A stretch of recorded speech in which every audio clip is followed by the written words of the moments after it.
কিরকম লাগছে, ছবিটা কী করে দিয়েছে, ক্যামেরাটা কী করে দিয়েছে। আর এখন বাজে 9টা। আমাদের টিফিন সব খাওয়া হয়ে গেছে।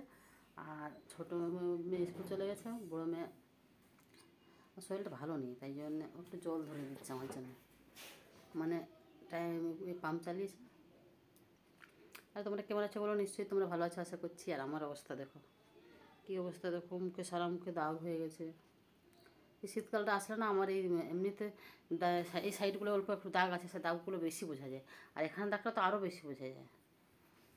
কার কার এরকম প্রবলেম বলো, সারা মুখে দাগ অতটা আসছে না, আসছে কিছু কিছু আসছে, একটু হালকাই আছে, নাকের দাগটা বেড়ে গেছে আমার। আজকে আমার শরীরটা ভালো নেই, এত শরীরটা খারাপ কী বলবো। ছোটটা স্কুলে গেছে, কোনো রকম শুধু রুটি করে দিয়েছি, আর তরকারি টরকারি কিচ্ছু দেয়নি। এই দিয়েছি সেই রসুনের চাটনি পাওয়া যায়, সেগুলো নিয়ে গেছে, কিনেছিল কালকে মনে বড়ো মেয়েটা নিয়েছিল, ও পড়ছিল, ওকে পাঠিয়ে দিয়ে জলটা একটু ধরে দেওয়া। এখন আবার যাবো, সে গাড়ির মোবিল চেঞ্জ করা হয়, কালকে গাড়িটা সার্ভিস করে দিল স্কুটিটা, সে তাকে আবার মোবিল চেঞ্জ করিনি, সেটা আর করতে হবে। আর ঠান্ডা লাগছে দেখুন, মেয়েরাটা পরে নিয়েছে, স্নান করবো কখন থেকে, খাওয়া হয়ে গেছে, কিন্তু এতক্ষণ আমার সব কাজ হয়ে যায়, মাছ নেই কিছু নেই, রান্না করিনি, যাবো দেখি এখন। স্কুটিটা আবার তেল নেই, তার আবার মোবিল নেই, মাঝখানে বন্ধ হয়ে যাচ্ছে, মোবিল অল্প আছে মনে হয়, চেঞ্জ করতে হবে, জানি না। কালকে বললো যেখানে সার্ভিস করতে দিয়েছিলাম, বললাম যে মোবিল যদি চেঞ্জ করতে হয় তো চেঞ্জ করে দিও, সে মোবিল চেঞ্জ করেনি, কিন্তু সব কিছু করে দিয়েছে, বলে মোবিল চেঞ্জ করতে হবে। যখন আনতে গেছি গাড়ি রাত্রেবেলা সন্ধ্যেবেলা, তখন বলছে মোবিল চেঞ্জ করতে হবে। আমি বলি তুমি সব করে রাখবে, তো করে দিইনি। যাই হোক, আজকে আবার হেপা, 380 টাকাও বলছে মোবিল চেঞ্জ করতে। ওটা করতে যাবো, ওখান থেকে হয়ে ভাবছি একটু মাছ নিয়ে আসবো, মাছ খেতে চায় না, এদের জন্য মাছও আনা যায় না। দেখি পেটি দেখে যদি নিয়ে আসি কী হয় দেখি, ওইটা করে নিয়ে তারপর বাড়ি আসবো, এসে আবার রান্না করবো।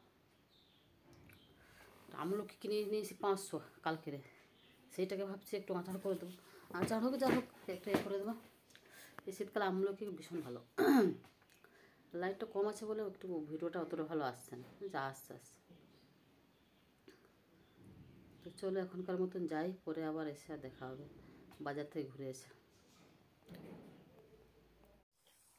তো এর চলে এসেছি, আর গাড়িটা নিয়ে গেছিলাম এতে, মোবিল ভরলাম গাড়িতে, কালকে সার্ভিস করে দিয়েছি, কিন্তু সার্ভিস করানোর পর মোবিল ভরা হয়নি, মোবিল মানে হয়ে গেছে, কমে গেছে না খারাপ হয়ে গেছে, কী হয় ভগবান জানে। তো মাঝে মাঝে গাড়িটা বন্ধ হয়ে যাচ্ছিলো, তো মোবিলটা কালকে পাল্টায়নি, আজকে পাল্টে নিলাম। আর মাছ নিয়ে এসেছি অল্প একটু মানে বেশি করে নিয়েছি, 1 কেজি মতো নিয়ে এসেছি। দুপুরে একটু বেলা করে গেছিলাম, তো একটু দামটা নিয়েছিল, মাছটা ভালো আছে। মাছটা ঢোকানো হয়ে গেছে, সবজি নিলাম 50 টাকা, ভাত চাপিয়ে দিয়েছি, এসে মাছ রান্না করলাম। আর আরেকটা হয়েছে, যেটা হয়েছে সেটা বলছি। এটা হলে ডাল আমি সিদ্ধ করেছি, মানে সব কিছু দিয়ে প্রেসার কুকারে সিটি দিয়ে আর রেখে দিয়েছি।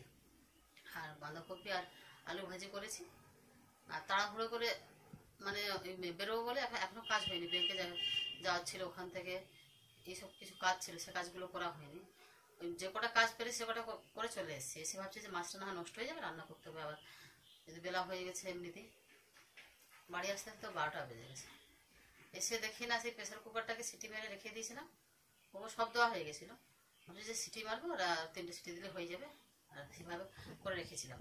আর একটু জলটা বেশি দিয়েছিলাম বলে আমি ওই মানে প্রেসার কুকার এই এটা লকটা খুলে দিয়েছিলাম আর কি, যাতে ওরা আমি আর এই হাওয়াটা বেরিয়ে গেলে করবো বলে, খানিকটা ফুটিয়ে নিলে একটুখানি গাঢ় হয়ে যাবে, ঠিক হয়ে যাবে।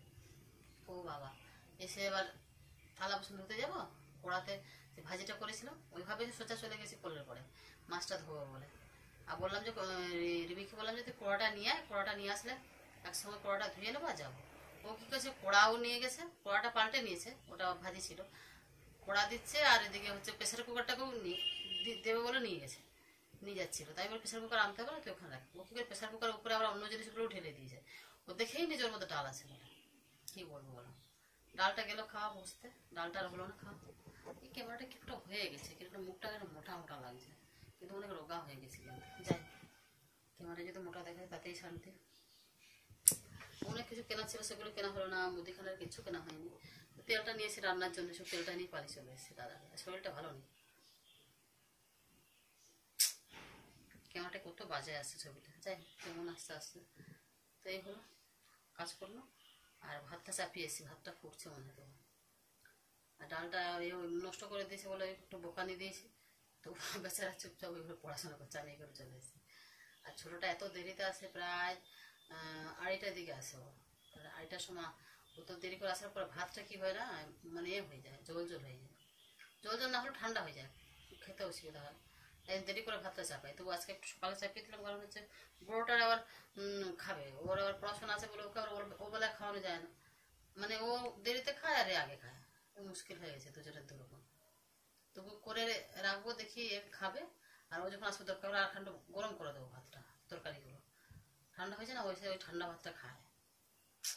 দেরি করে রান্নাও করা যায় না, দেরি করে রান্না করলে এর আবার পড়াশোনা নষ্ট হয়ে যাবে। মানে খেয়ে তো আবার পড়া শুরু করে, তাহলে আবার একে যদি দেরি করে খেতে দিই তাহলে আবার এর মুশকিল হয়ে যাবে। এইসব হচ্ছে। তো চলো এখনকার মতন বাই, আবার দেখা হবে, দেখি আবার যদি করি ভিডিও তাহলে দেখা হবে, নাহলে এই ভিডিও এখানেই শেষ হয়ে যাবে। তোমরা পুরো ভিডিওটা দেখো, তাহলে ভালো হয়। আমাদের ফার্স্ট টাইমটা এত কম, মানে আমরা অনেকদিন পর পর দিই তো, তার জন্য। যাই চলো বাই। এই যে বাজারে গিয়ে সবজি এনেছি, বেগুন 15 টাকা, সিম 10 টাকা, আর এদিকে এই কুমড়ো হচ্ছে কি কত নেই, মোটামুটি এটা মিলে 45 টাকা হয়েছে সব। লঙ্কা তো 5 টাকা লঙ্কা নিয়েছি, সিম আছে, বেগুন আছে, আর পালক শাক আছে আবার 10 টাকা। মোটামুটি সবগুলো মিলে 45 টাকা। আর মাছ এনেছি, মাছটা ঢুকিয়ে দিয়েছি।